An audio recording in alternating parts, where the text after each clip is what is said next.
मन चंगा तो कठौती में गंगा, यह कहावत आपने कभी न कभी सुनी ही होगी।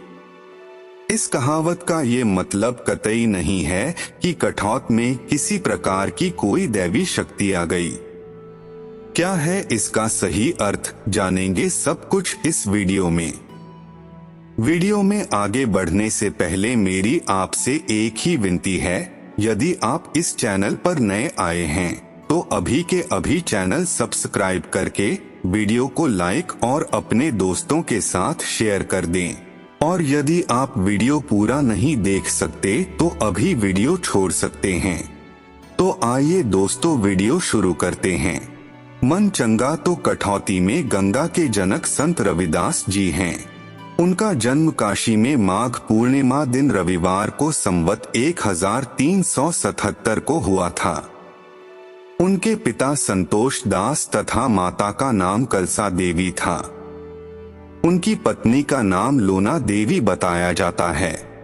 रविदास जी ने साधु संतों की संगति से पर्याप्त ज्ञान प्राप्त किया था।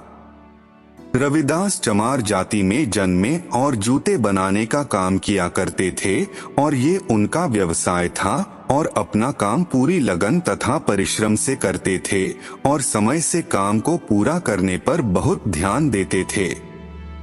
कई लोगों का मानना है कि संत रविदास जी मध्यकाल में एक भारतीय संत कवि सतगुरु थे। इन्हें संत शिरोमणि सतगुरु की उपाधि दी गई है। इन्होंने रविदासिया पंथ की स्थापना की और इनके रचे गए कुछ भजन सिख लोगों के पवित्र ग्रंथ गुरु ग्रंथ साहिब में भी शामिल हैं। इन्होंने जात पात का घोर खंडन किया और आत्मज्ञान का मार्ग दिखाया। वह लोगों की सामाजिक और आध्यात्मिक जरूरतों को पूरा करने के लिए एक मसीहा के रूप में नजर आते थे। वह आध्यात्मिक रूप से समृद्ध व्यक्ति थे जिनकी लोग पूजा करते थे। उन्हें दुनिया भर में प्यार और सम्मान दिया जाता है। एक बार पाठशाला में अध्ययन के दौरान वे पंडित शारदानंद के पुत्र के मित्र बन गए।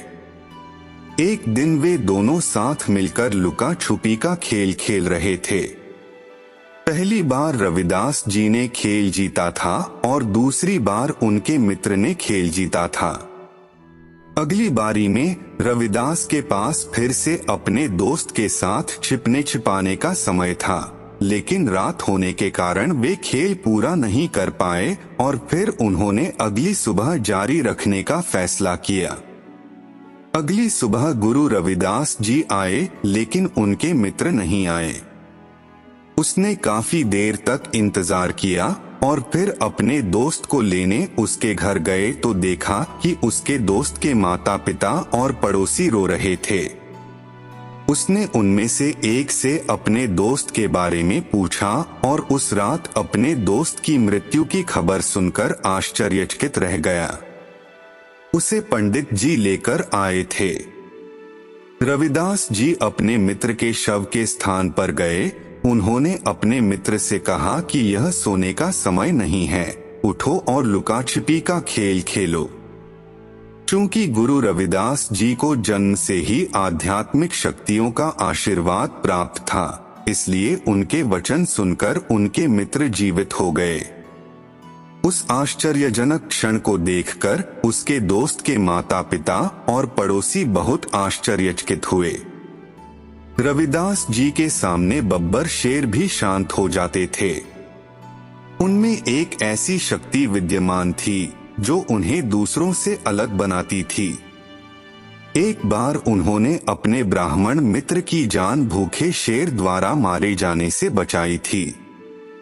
एक साथ खेलते समय वह एक ब्राह्मण लड़के का घनिष्ठ मित्र बन गए।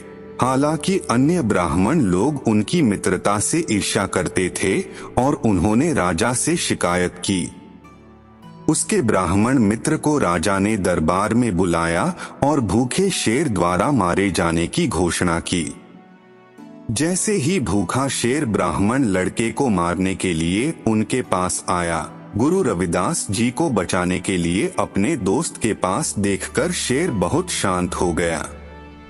शेर हट गया और गुरु रविदास जी अपने ब्राह्मण मित्र को अपने घर ले आए। ब्राह्मण लोग और राजा बहुत शर्मिंदा हुए और उन्हें गुरु रविदास जी की आध्यात्मिक शक्ति का एहसास हुआ और उनका अनुसरण करना शुरू कर दिया। अब हम बात करते हैं, क्या है आखिर मन चंगा तो कठौती में गंगा का सही अर्थ। दोस्तों, एक बार उनके कुछ शिष्यों और अनुयायियों ने उनसे पवित्र गंगा नदी में स्नान के लिए जाने के लिए कहा और उन्होंने यह कहकर इनकार कर दिया कि उन्होंने पहले ही अपने एक ग्राहक को जूते पहुंचाने का वादा किया है, इसलिए वह उनमें शामिल नहीं हो पाएंगे। उनके एक शिष्य ने उनसे बार बार आग्रह किया। तब उन्होंने आम कहावत मन चंगा तो कठौती में गंगा के बारे में अपने विश्वास का उत्तर दिया, जिसका अर्थ है कि हमारे शरीर को केवल पवित्र नदी में स्नान करने से नहीं बल्कि आत्मा से पवित्र होने की आवश्यकता है। अगर हमारी आत्मा और हृदय शुद्ध है तो हम घर पर टब में भरे पानी से नहाने के बाद भी पूरी तरह पवित्र हैं। संत गुरु रविदास जी सामाजिक विचारधारा के महान चिंतक थे। वे सामाजिक विषयों पर अध्ययन करते थे और समाज में फैले कुरीतियों को मिटाने के लिए आंदोलन किया करते थे।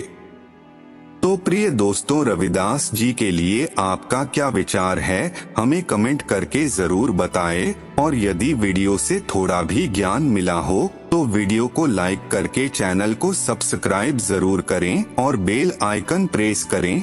मिलते हैं किस अन्य वीडियो के साथ। जय भीम, नमो बुद्धाय।